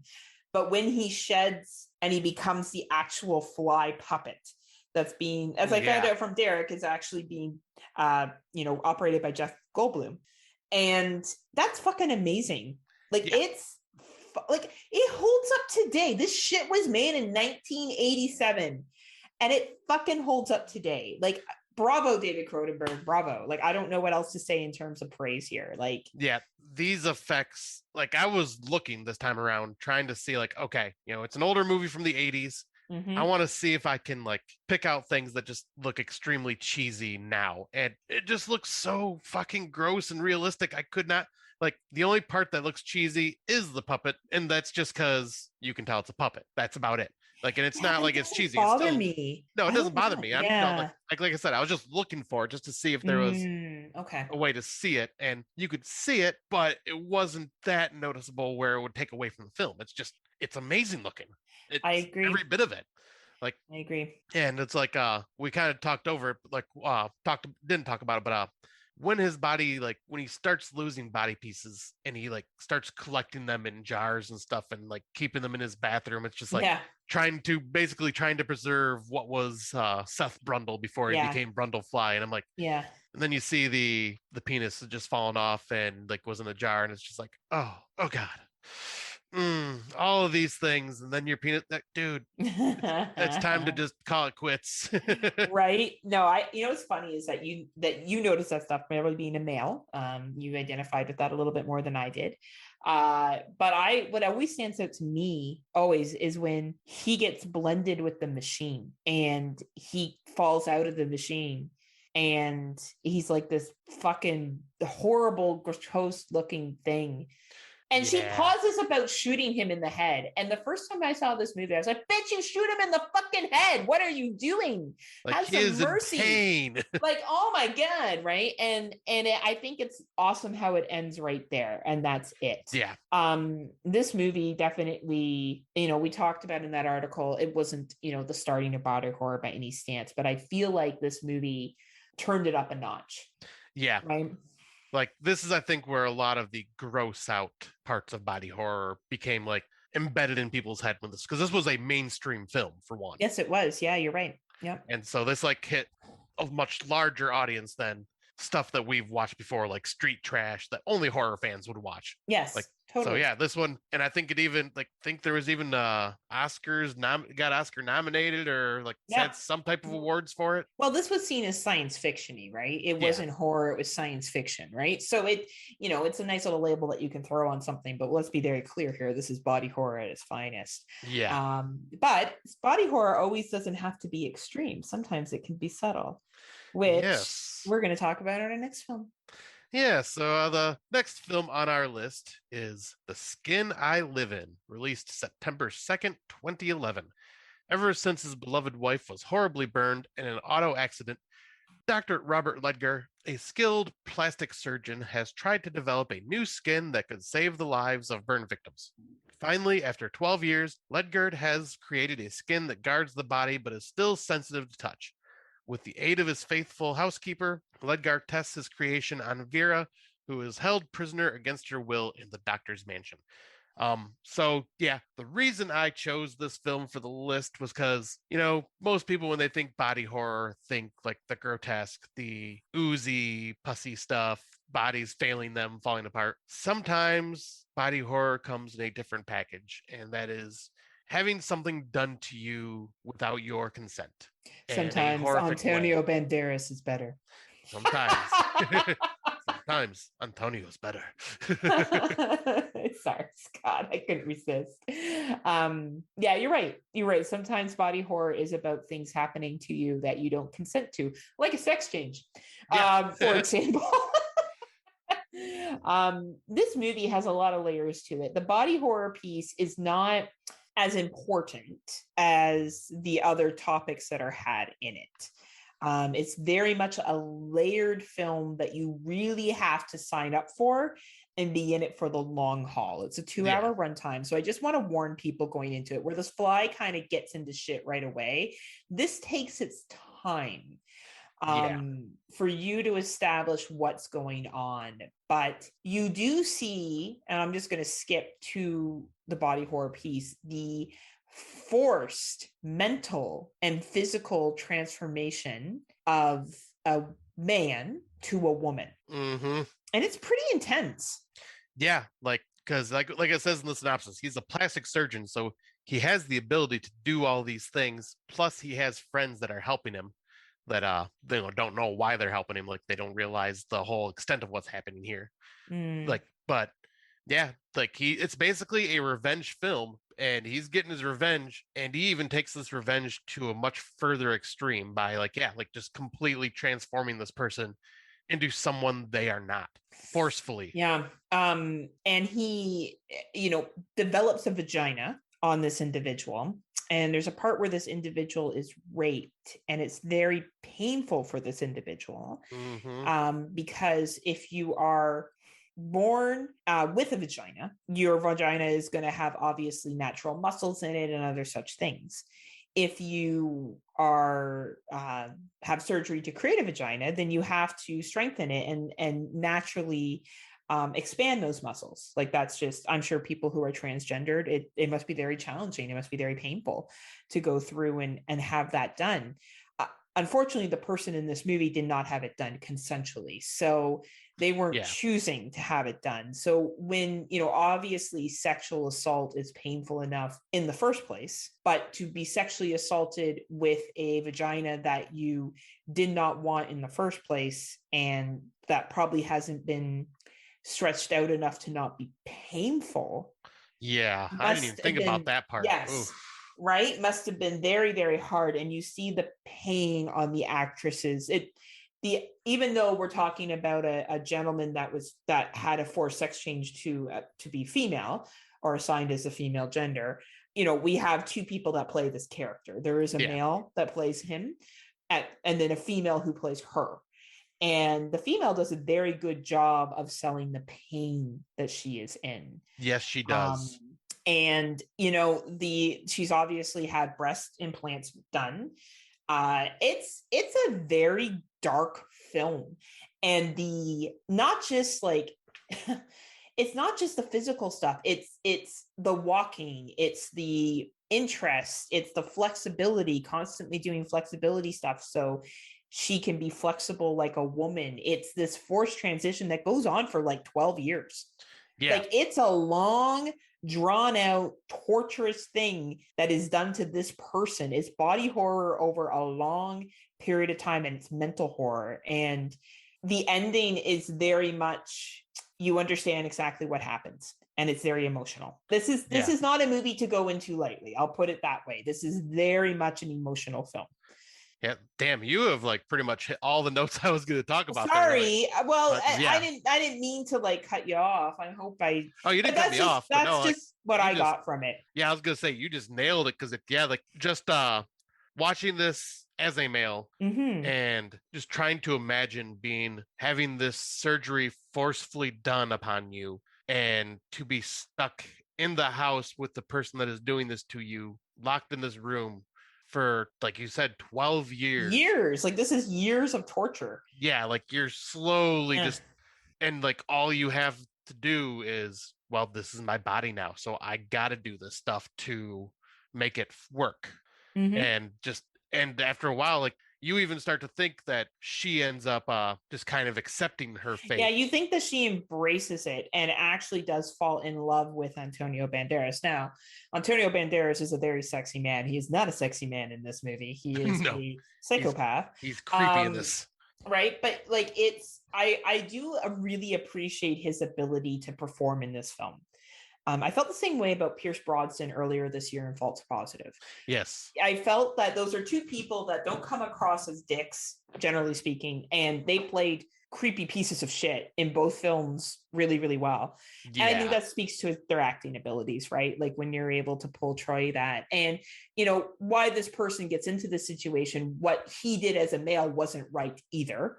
Right. Did some, you know, sexually assaulted somebody. So there's a reason why all this happens. But yeah, it's a real long, drawn out body horror. It's like a slow scratching of the skin for body horror. Like it's a little scratch, so it doesn't seem that bad. And then it's another scratch and another scratch. And before you know it, your skin's all cut up and you're like, how the fuck did I get in so much pain? That's like watching this movie and being like, oh my God, oh my God, oh my God. It goes on and you figure out more and more.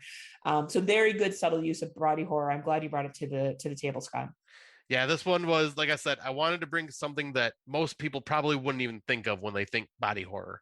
And I couldn't, all I remember was like the forced sex change and all that stuff. I remember that happening. I didn't remember how drawn out it was, because the only time I seen this was in a theater back when it was released, like as a special screening. And that was the only time I'd ever watched it. So that was like, what, 2011? So yeah, that's 10 years ago. And like that shows at least that this movie stuck with me enough to leave that image in my head of what happens. I just did not remember that it was like that drawn out and like all the torturous stuff that person had to go through. So like, yeah. And you know, that's not the only film that we saw that was drawn out and torturous person that suffered for the entire film. It sounds like our next film. Wow, you are just nailing these segues today. Well, you know what? They're set up perfectly in all fairness. So. That is true. I'm giving you an easy layup. Oh man, yeah, for sure. We're like LeBon and you're like Steph Curry. I'm Larry Bird. No. Oh, okay, Larry Bird. We'll go with Larry Bird. That works too. But the third film in our body horror segment, you know, we're taking another trip down Cronenberg Lane, except not David. We are talking Brandon Cronenberg's very first film, Antiviral, released October 12th, 2012. Sid tries to unravel the mystery surrounding Hannah's death before a virus kills him. Well, that was a very simple plot synopsis. But yeah, this is one that I wanted to bring to the table because, once again, this is a more realistic look at a disease ravaging a body in a very fucked up dystopian future. I almost wanted to bring this to our table if we ever did an obsession episode, because this just shows the obsession that fans get for celebrities to the point where they would inject themselves with a certain virus that the celebrity has just to feel a more connected thing with that celebrity. And so there's a company that just kind of takes over and takes advantage of that. And this guy is also obsessed. He's one of the employees, and he is also obsessed with the celebrity Hannah. And he goes and draws her blood because he's basically like one of the spokesmen for that place. And he takes a little vial for himself to inject into his own body. Little did he know that this was like a bioweapon disease that was used to try to kill her. And he now has it in his body, and it is like slowly destroying him from the inside out. And while he is dealing with this, he is having obsessed fans who want this, trying to hunt him down to sell the disease for themselves as well to other fans. Yeah, I don't think this movie could have been made post-COVID. I'm going to put that out No. I think this was definitely a pre-COVID concept. And I think you're describing it perfectly. That's exactly what happens in this film. And the sickness gets worse as it goes through. And yet again, with David Cronenberg, similar to Brandon, or Brandon similar to his dad, he starts right off with the action. Like automatically, we're at the clinic, we're watching this guy upsell people on these diseases, and that's his job. And then we see that he is sick himself. And the actor is fucking awesome. Yeah, I'm trying to look. I gotta remember his name, but he was in Get Out and a couple other movies, and he is such an amazing actor.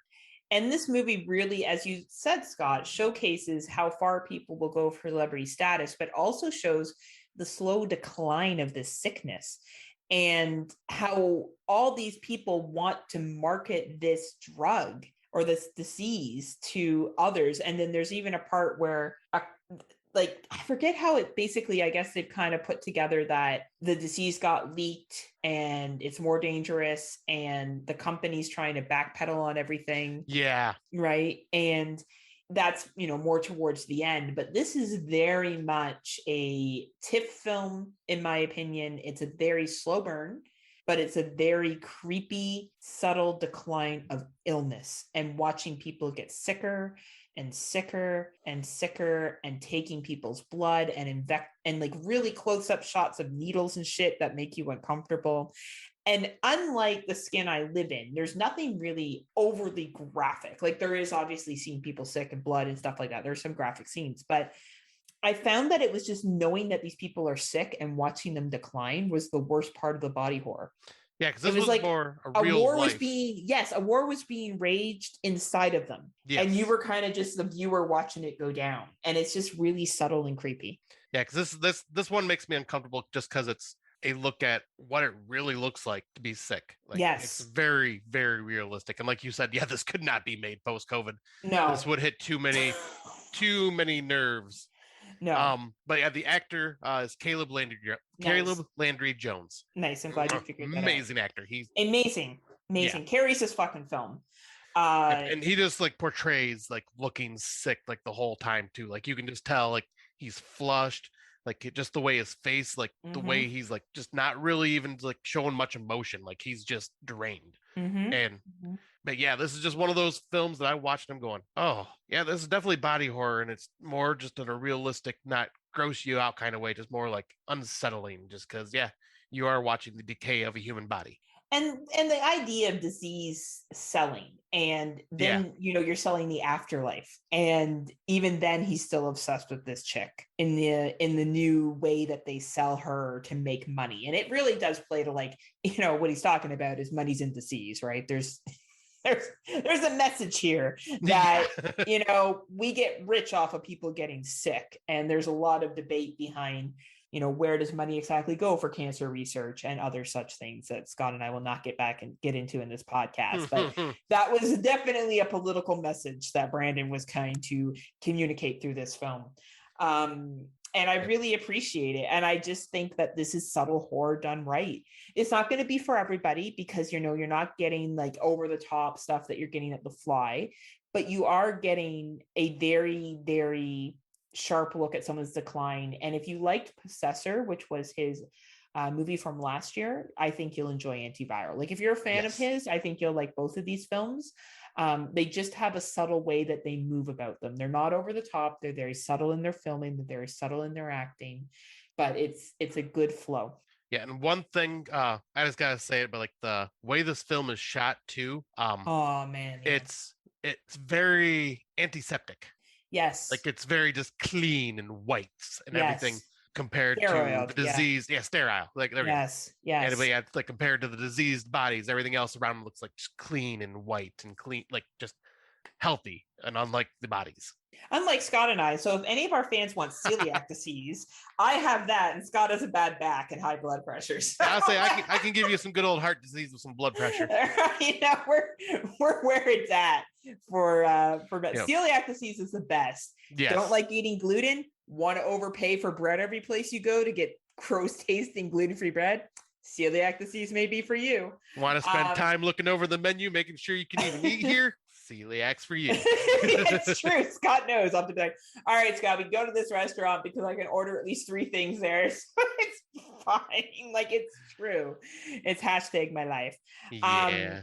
My Canadian life, which goes to a Canadian horror film. You are on a roll. All right. So why don't you bring in our last film? I mean, technically, the last film was also Canadian too. So a lot of Canadian. But this one's yes, like over the top Canadiana. Yeah. So all right. So the movie we are referring to is Tusk, released September 19th, 2014. A U.S. podcaster ventures into the Canadian wilderness to interview an old man who has an extraordinary past, and the American learns the man has a dark secret involving a walrus. This movie's fucking hilarious. I don't know why I thought this movie would be uncomfortable. It totally wasn't. I thought this movie, honestly, this has become one of my favorite films. I think it's so funny. Oh my God, this fucking movie. I never thought it would be a situation where Scott would be like, nah, it was okay. And I'm like, what are you fucking talking about?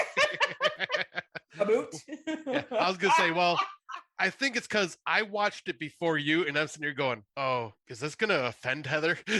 Oh, no, I thought it was fucking hilarious.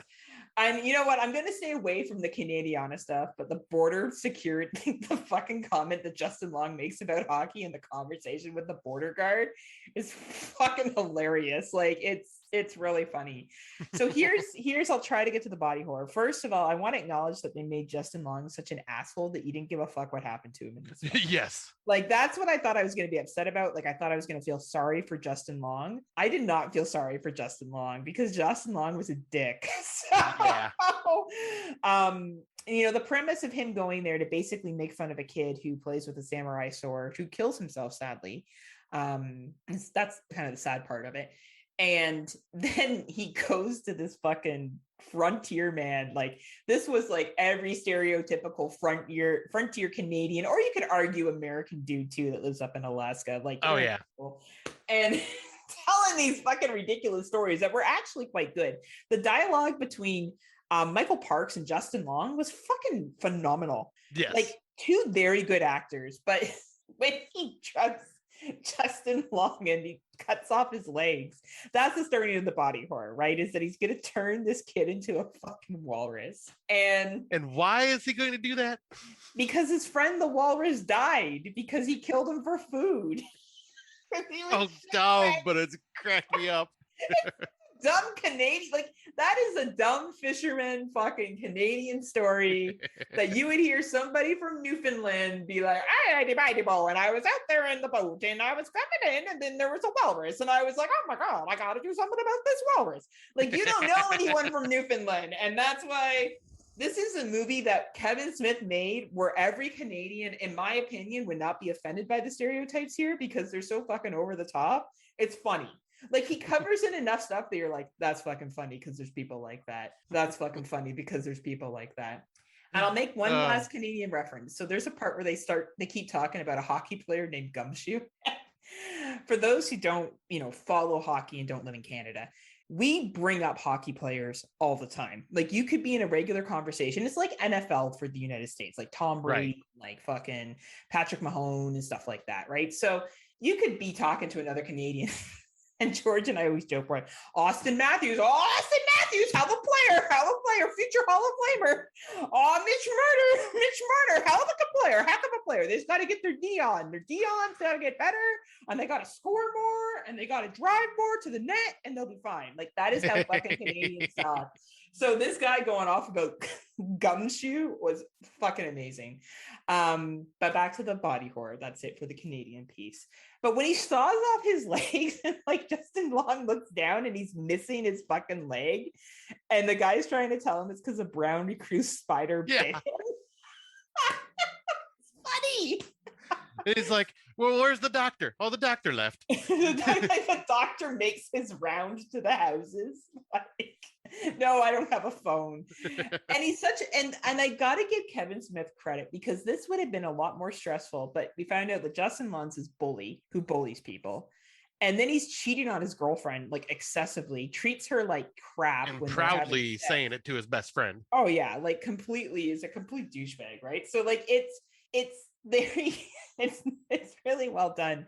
But I guess like the ultimate part of this is when he finally puts him in the walrus costume and he throws him in.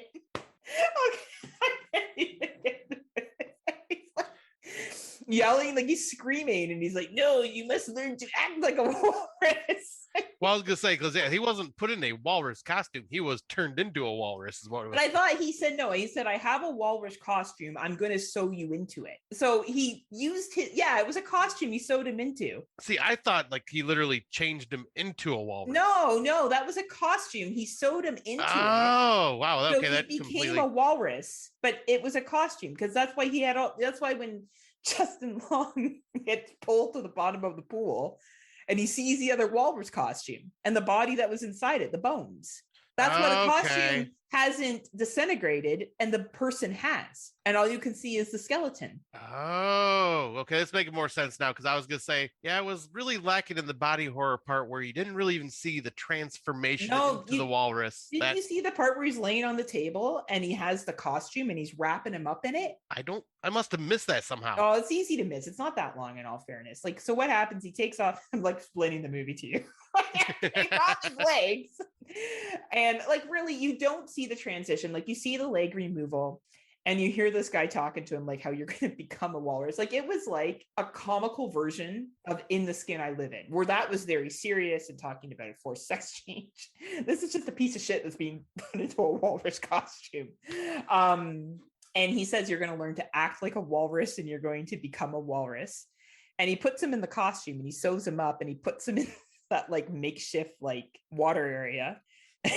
Justin Long just keeps screaming the entire time. And there's a part where he gives him the fish and he's not going to eat the fish, but then he decides to eat the fish because it's the only food he has. You know what I'm talking about, right? Yeah, that part I know. Like, yeah, because like he had his tongue removed and everything, so he couldn't actually speak. Right? So he's just like, ah! He's screaming and flopping about and slamming his his flippers, right? Yeah. And the part that I found really fucking funny is there's a part where Michael Parks is in the water with him and he's holding on to his flippers. And he's like, "You shall learn to swim." And you watch Justin Long's eyes, they're like rolling around. Like, he's like, what the fuck is wrong with this guy? Oh my God. Like, I honestly thought this movie was going to be upsetting. It was just funny. Yeah, I was gonna say because I thought it was gonna be much darker, and like I said, I so thought he was actually getting turned into a walrus. So this makes it even more cornier. It was just a big costume. Yeah, that it was just a big costume. When he pulls him on a chain, he's like, you must learn how to swim. And he pulls him into the water. He pulls him all the way down to the bottom, and that's when he sees. Yeah, I was like, because I remember him seeing the body down there, but I didn't like. That's why the costume is still intact. Yeah, I didn't even think about that. Right, the bones have. Anyway, because he's tried to do it before, and then the part where they fight, so Justin Long's like sleeping, and then he's like, "We shall fight like walruses." Like, this movie is body horror. Like, it definitely has parts that are dark. When he drugs him, he takes off his leg, he's wrapping him in the walrus costume, and definitely being forced to be in a walrus costume. And if Justin Long had been a likable person, I think you would have felt bad for him because he's such a douchebag. And like, he finally like fights back against this dude and then kills him. And his friend and, girlfriend show up and they have to take him to a sanctuary. And you do feel sad for him. That one tear falls down his face at the end when she tells him that she loves him.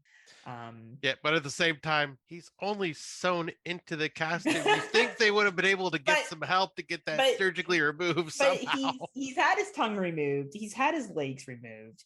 He's been conditioned that he's a walrus. Maybe it was just an easier life, Scott. Honestly, I thought this movie was fucking hilarious. Like, and I never thought a day would come that I would like something this silly, and Scott is like, "What the fuck is this shit?" But it's happened on Friday Nightmares. I just thought it was like, and I'm not even going into how much I enjoyed Johnny Depp's version of a Quebecer. Like, that in itself was like, to the Americans, don't you guys have guns? Don't you all have guns? Like, it's just, there's some funny shit. The jokes about Degrassi. All I can say is, Kevin Smith, you may not do body horror well, but you do Canadian horror well. And Canadian satire. But I did appreciate the walrus costume, and I enjoyed Justin Long's portrayal of the walrus. I thought it was, that'd be scary. Scott, imagine having your legs cut off and put in a suit. It would be. And no tongue, you can't talk. And the So you don't madman like screaming rain. at you to be a walrus. Right, and then and the madman shows up in the tank with you with fucking teeth and tells you you're gonna have a duel. Like, what it's the funny fuck is shit. going on?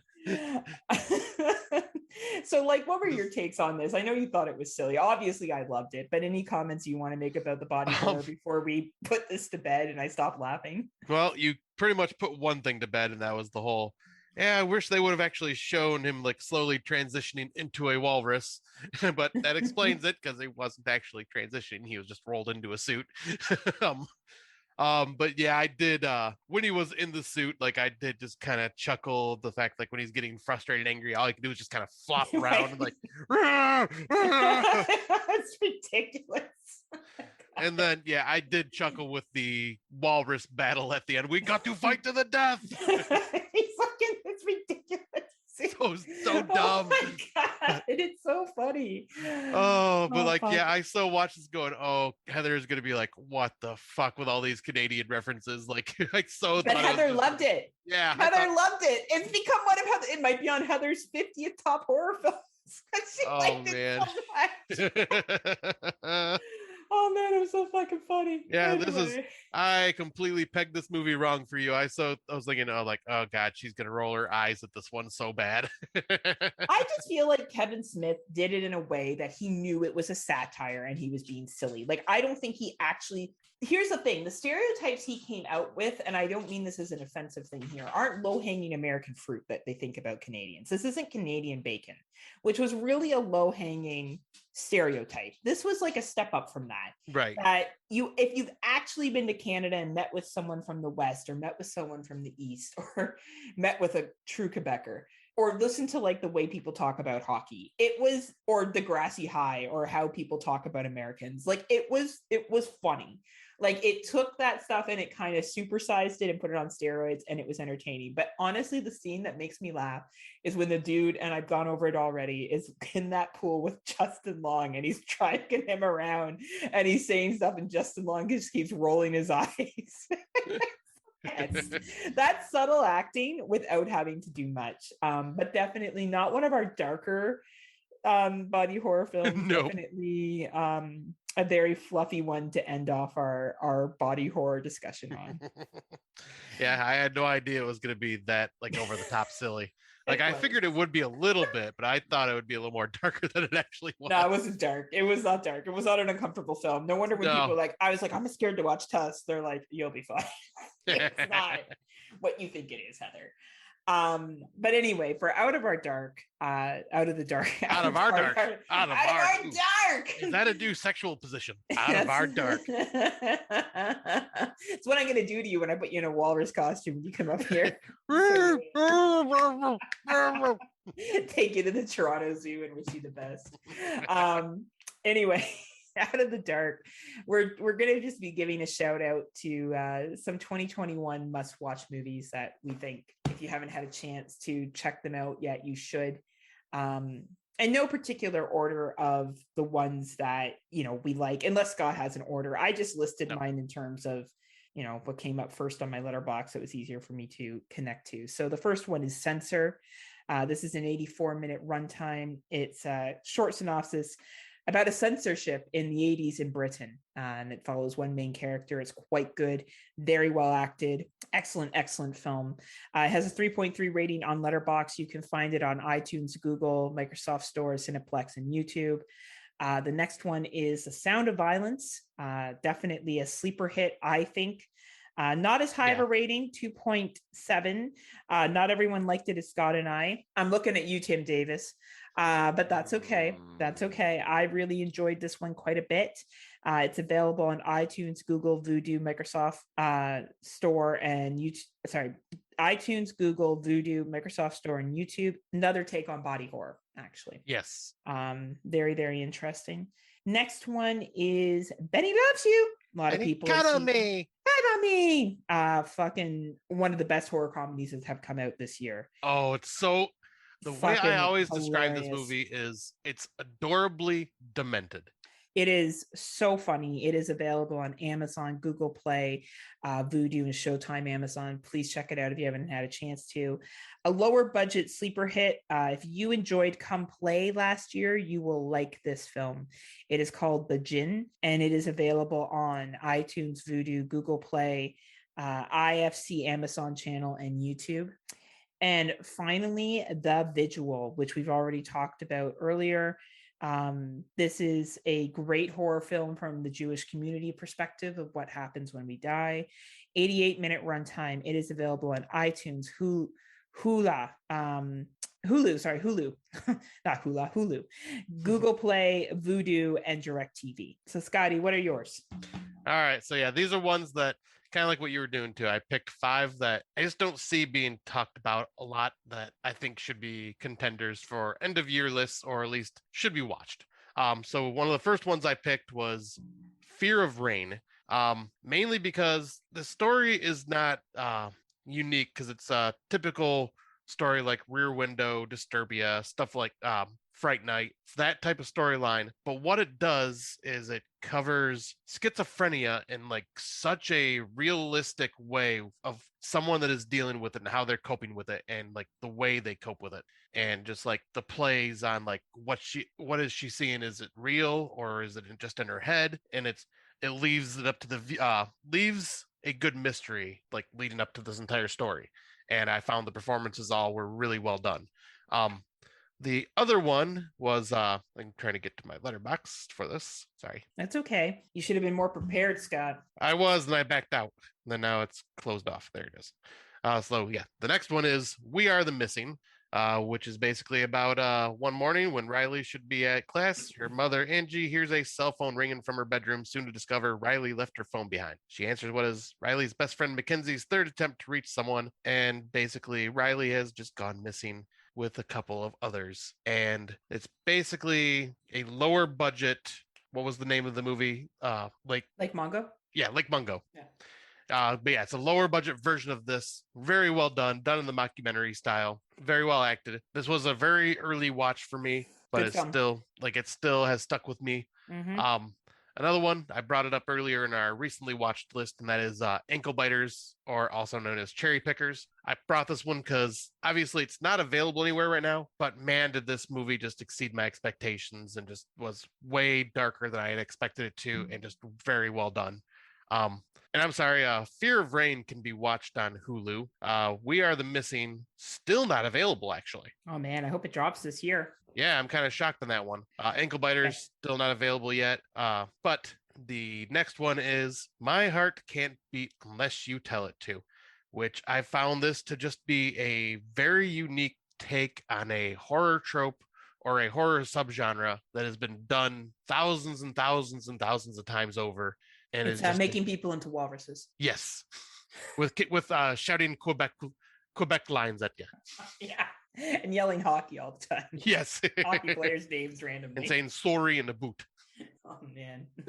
But yeah, this is just a very well-paced, well-acted horror drama that covers a certain type of horror subgenre. Probably one of my favorites of this year. This one is available on iTunes, Google Play, Vudu, Amazon, and YouTube. Ooh, yeah. And then one of my very surprise hits of the year is We Need to Do Something. May possibly be really high in my top 10, just saying. It's gonna beat out Lamb. Yes, this is my number 0.5. Lamb is number 1. This is 0.5. This is how I'm gonna squeeze in 20 movies in my top 10. Be like we're going with 10, 9.5, 9. Oh my god, the longest show ever. Yeah. But yeah, We Need to Do Something is an isolation horror film. Families stuck in a bathroom during a horrific storm. Things happen that are very unexpected. Family degenerates and like basically is at each other's throats. Really creepy shit happens. Very low budget, all shot within one room, shot during lockdown, shot in Michigan. Very well acted, gory, creepy as fuck. Very well acted film. This was one of my I was just completely blown away by it. Fucking love this movie. Tim Davis, you're wrong. We're breaking up. You're so wrong, but you're so right. You're so right for my body. Yes, Tim. Tim, you have given me a Scott Crawford. Oh my. And for more on that, please listen to Horror for Dummies to understand what he's talking about. It's a great podcast out of Australia. If you guys want to check those awesome guys, you can find them on any podcast service that you listen to. And for movies that we're looking forward to, well, there's two. Antlers. And what's the other one, Scott? Oh, Last Night in Soho. Yeah. I do have one. I don't know if you've seen the trailer for it. What? It's called Black Friday, and it's a zombie movie about zombies that attack a retail store on Black Friday. Bruce Campbell is the manager of the store. Fucking son of a bitch, I'm in. Right? It looks amazing. That sounds like a lot of fun. Yeah. So we're going to do this again with our next November episode. We're going to give out some shout outs to must watch films. Maybe Scotty will be kind enough to just copy and paste them in our notes so you can see them. If maybe. you want to check them out, maybe. I don't know. I'm thinking more for Dave C. Because Dave C has asked us to find a way to make sure that we can make it clear and be communicated, which he's right. It'd probably be easier for people to locate it.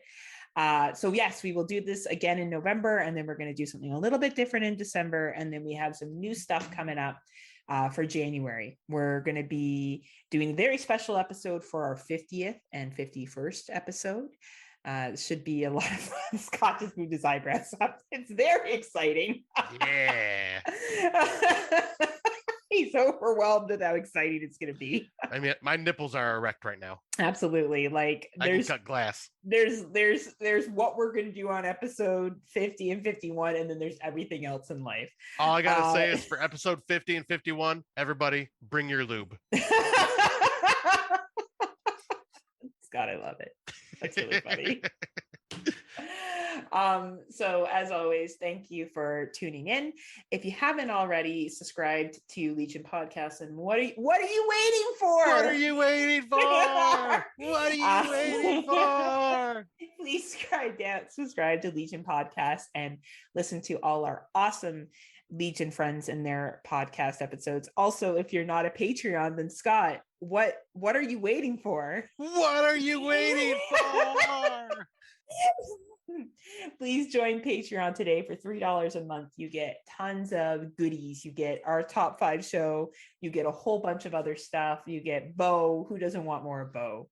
Honestly, Bo all day, all night. Yes, that's why you sign up for Legion Patreon. So thank you again for joining us. We will see you next time.